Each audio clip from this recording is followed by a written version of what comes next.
Yo, what is up guys? It's Pedro here, and in today's video I will be bringing you guys a preview of the Washington Commanders Week 4 matchup against the Dallas Cowboys. I'll be giving you guys an injury update, some keys to victory, and also a score prediction at the end of the video. So if you guys are new, make sure to subscribe for Washington and NFL content on the road to 9,000 subscribers. Super close, so please help me get there.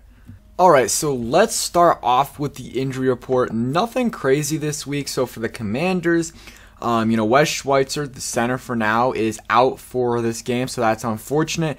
And Charles Leno is questionable. Everyone else is good to go. So Sadiq Charles, Sam Cosmi, Milo Eifler, William Jackson III, David Mayo, James Smith-Williams, Casey Toohill, Daniel Wise, Benjamin St-Juste. All those guys are good. And for the Cowboys, Dak Prescott is out, at least for this week. We'll see next week if he's back. For the Cowboys, Curse, one of their safeties, he's questionable. Connor McGovern is questionable as well. And then Dalton Schultz, their pretty good tight end, is questionable. And I think Michael Gallup is good to go for this game, so he likely will be making his season debut against the Washington Commanders. So nothing crazy injury-wise. And then I think there was an update from Ron today saying that Tyler Larson likely will be activated off IR, or off the PUP list next week when he's eligible. So that's great. So that means he likely will be the starter unless Nick Martin looks amazing.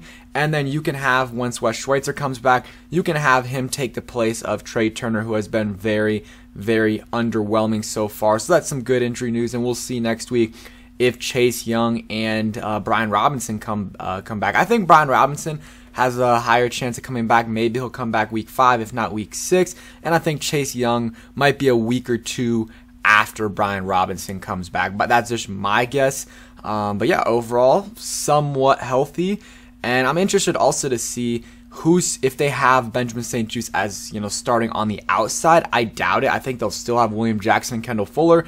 But I think you saw how good Benjamin St-Juste was on the outside, and I think you should keep him there, but I don't necessarily think that's what they're going to do. So let's get into some keys to victory before we get into a score prediction. So obviously, huge game. I mean, the Commanders are 1-2 right now in the season.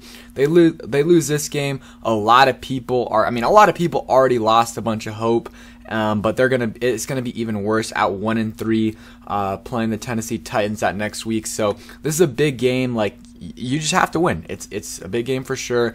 And the biggest key to victory, in my opinion, is try to contain Micah Parsons. Micah Parsons so far this year has 4 sacks and about a 22% pressure percentage. This is a little bit outdated because it doesn't account for week 3, but I don't think he got a sack. Andrew Thomas actually played really, really well against him. And we don't have an Andrew Thomas on this, line. Andrew Thomas is a really good tackle in this league. But if Charles Leno's healthy, I think, he can do some things against Micah. But Micah is just a force, and he's going to be going all over the place and lining up on both sides, sometimes coming, through the middle as an actual linebacker. So it's going to be tough. You're going to just have to contain him because he's going to make plays no matter what. He will blow up plays. He wants a sack really bad this week because he didn't get one last week. I think he's probably going to get it. We gave up 9 sacks last week to the Eagles, who probably overall are a better D-line than the Cowboys, but the Cowboys have some really good players in Micah Parsons and DeMarcus Lawrence as well, and they have some other good players. So we're going to have to try to do as much as we can to contain Micah. Don't just have a tight end blocking him. At minimum, have a tackle, but preferably have John Bates help with some chips, and help have the tight ends help block Micah as well. Yeah, it's gonna be tough. Micah's a beast, and DeMarcus Lawrence is a beast, but we can't have allow 9 sacks again. We've allowed an average of 5 sacks a game. Got to get that down for sure, under like 3 or less this week. It's going to be hard, but they got to try to do it. Scott Turner's also got to be better. He's got to adjust. Can't have those 5 to 7 step dropbacks all the time like he did in the Eagles game, which really contributed to the sacks. And also Carson Wentz has to throw the ball away, quicker. He hasn't been doing, or the last at least 2 or 3 of the sacks, I think, were on Wentz because he took too long to get rid of it. And there was a 4th and 20 play where it's like, bro, yeah, the O-line was terrible, but you got to at least throw it up. because if that play that you made was the worst case scenario, because if you throw it up and it's an interception, well, you just gained, or they lost 30 yards in field position or whatever. So he's got to be better in those situations. So next key to victory, specifically get Terry the ball earlier, but just get the ball to your playmakers, Terry, Jahan, and Curtis. I said this last week, they weren't really doing it. They didn't do it in the first half of last week's game, and it's just like, if you can't get some deep shots to Terry, Curtis, or Jahan, like, there's so many ways you can get these guys the ball. All three of them are very versatile. All three of them can be, can do a lot in the short to intermediate passing game. Screens to Curtis, screens to Jahan, Terry, some, quick slants to some of these guys, and let them get the ball in their hands and see what they can do with it. That's what I want to see.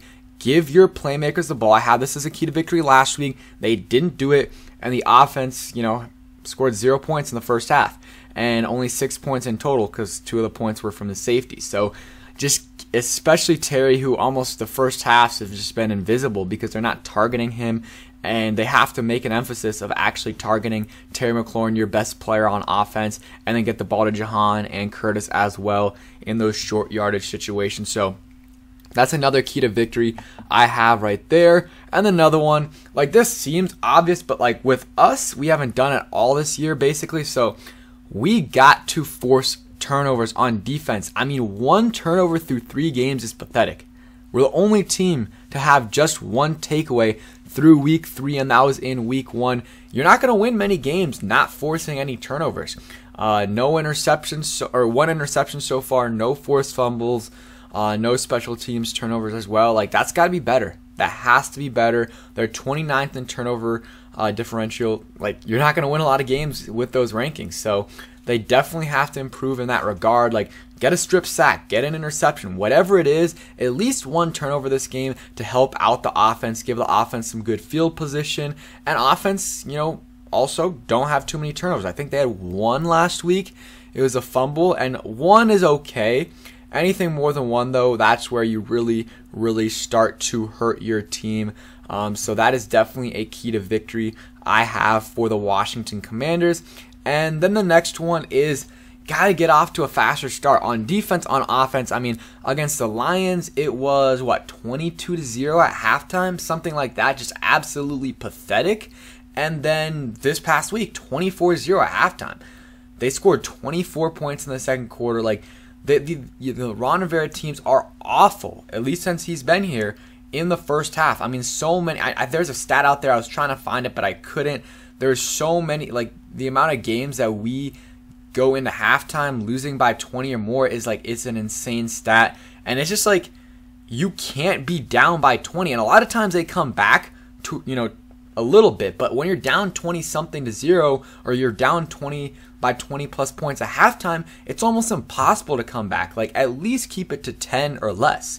And they just haven't done that. They have not done that this year. I mean, the first week they actually did it, they were up by like 10 at halftime. But these last couple weeks, you're not going to be, you're going to make it really hard on yourself in the second half coming back. Like, against the Lions, if they would have had a couple touchdowns in the first half, or maybe scored 1 touchdown and didn't allow a touchdown, allowed 1 less touchdown against the Lions in the first half, it would have been much, much more manageable in the second half against the Lions, where, they had to come back from 22 points. Like, that's just so hard to do in the NFL in 1 half. So that's just another key to victory I have for them. So the 4 keys to victory are: get off to at least slow start, because the way they've been, it's just been like abysmal. But yeah, get off to a little bit of a faster start for sure. Force some turnovers, get the ball to your best players in early on in a game. Just if you can't get them down the field, find ways to do it. There's definitely ways you can do it. Terry, Jahan, and Curtis need more touches early on, and then somehow try to contain Micah Parsons. So those are the keys to victory. Now my score prediction, it's tough. I don't want to have us at, I think it's going to be close. I'm really debating back and forth. Right now I have us at a loss. I'm going to go 24-21 Dallas Cowboys. It's at Dallas. They do have Cooper Rush, which, a couple weeks ago I would have been like, okay, this is a game we definitely should win. But Cooper Rush has looked pretty good so far. Like, has he looked amazing? Has he wowed you? No, but he's done enough. He hasn't made a lot of mistakes, and he's put them in position to win their last 2 games. He's 3-0 as a starter, 2-0 this year, and they lost their first game of the season where Dak was the quarterback. So he's been solid, and some other minor notes, CeeDee Lamb, he's been struggling with some drops. He's still a very good receiver. We're going to have to find a way to contain him. Zeke's been okay this year, and Pollard has been as well. I'm not super concerned with that, though. I think we should somewhat be able to contain them as well. And yeah, that's kind of it. Trayvon Diggs, I think Terry can beat him. Last year didn't do much against Trayvon, but Heineke was the QB, so I think it'll be a little bit of a different story this week. Hopefully Terry gets another 100+ yard game. So thank you guys for watching. I hope you guys enjoyed the video.